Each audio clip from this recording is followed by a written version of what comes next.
यौवनारंभ मानव शरीर में होने वाले परिवर्तनों की एक श्रृंखला की शुरुआत है, जिसके परिणाम स्वरूप जननन परिपक्वता आती है।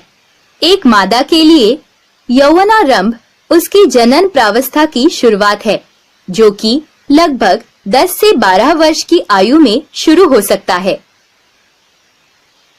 जब अंडाणु या अंड कोशिका परिपक्व हो जाती है, तो लगभग 28 से 30 दिनों के चक्र में दोनों में से किसी एक अंडाशय द्वारा एकल अंडाणु निर्मोचित होता है। ये प्रक्रिया अंडोत्सर्ग कहलाती है। परिपक्व अंडाणु अंडवाहिनी नलिका से होकर गर्भाशय में पहुंचता है। अंडाणु को ग्रहण करने के क्रम में गर्भाशय की दीवार मोटी हो जाती है।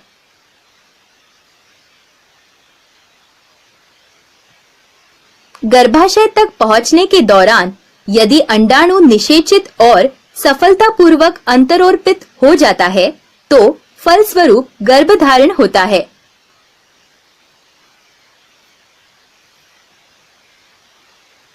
यदि 12 से 24 घंटों के भीतर निषेचन नहीं होता है, तो अंडाणु विघटित एवं विलीन हो जाता है और गर्भाशय भित्ति एवं उनकी रुधिर वाहिकाओं के साथ निस्तारित हो जाता है। ये निस्तारण ऋतुस्राव मासिक धर्म कहलाता है। मादा जनन अवस्था उसके प्रथम ऋतुस्राव चक्र से आरंभ होती है और अंत में वो रजोनिवृत्ति पर पहुंचती है। अंडवाहिनी नलिका में गर्भाधान या निषेचन तब होता है जब एक शुक्राणु कोशिका एक अंडाणु या डिंब कोशिका से मिलती और संलयन करती है। इस प्रक्रिया से उत्पन्न युग्मनज अंडवाहिनी नलिका से गुजरते हुए गर्भाशय तक पहुंचता है। युग्मनज को ग्रहण करने के लिए गर्भाशय की दीवार मोटी हो जाती है।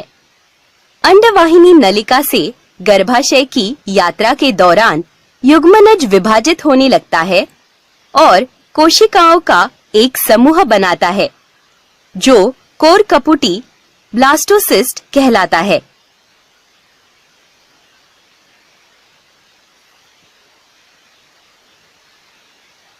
कोरकपुटी गर्भाशय की दीवार में अंतरोर्पित हो जाती है और अंत में भ्रूण बन जाती है।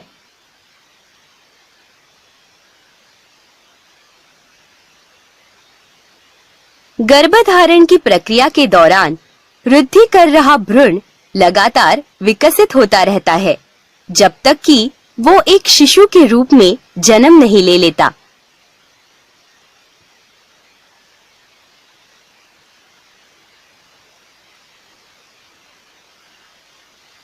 एक शिशु का लिंग निषेचन के समय पर ही निर्धारित हो जाता है।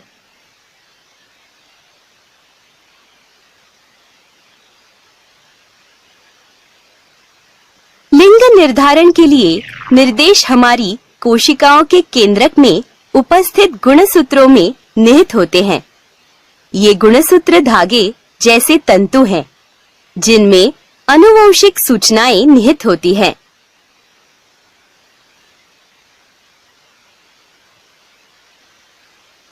एक मनुष्य में सामान्यतः 46 गुणसूत्र या गुणसूत्रों के 23 जोड़े होते हैं। इनमें से 2 X और Y नामक गुणसूत्र लिंग गुणसूत्र कहलाते हैं। मनुष्यों में मादा में सदैव 2 X गुणसूत्र होते हैं, जबकि नर में एक X और एक Y गुणसूत्र होता है। अंड कोशिका और शुक्राणु कोशिका या युग्मक में 23 गुणसूत्रों का केवल एक ही समूह होता है। इसीलिए प्रत्येक युग्मक में केवल एक लिंग गुणसूत्र होता है।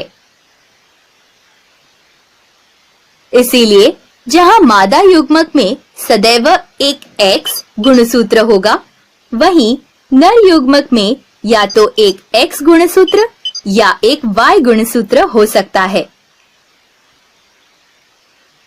निषेचन के समय प्रत्येक युग्मक युग्मनज के लिए एक लिंग गुणसूत्र का योगदान करता है।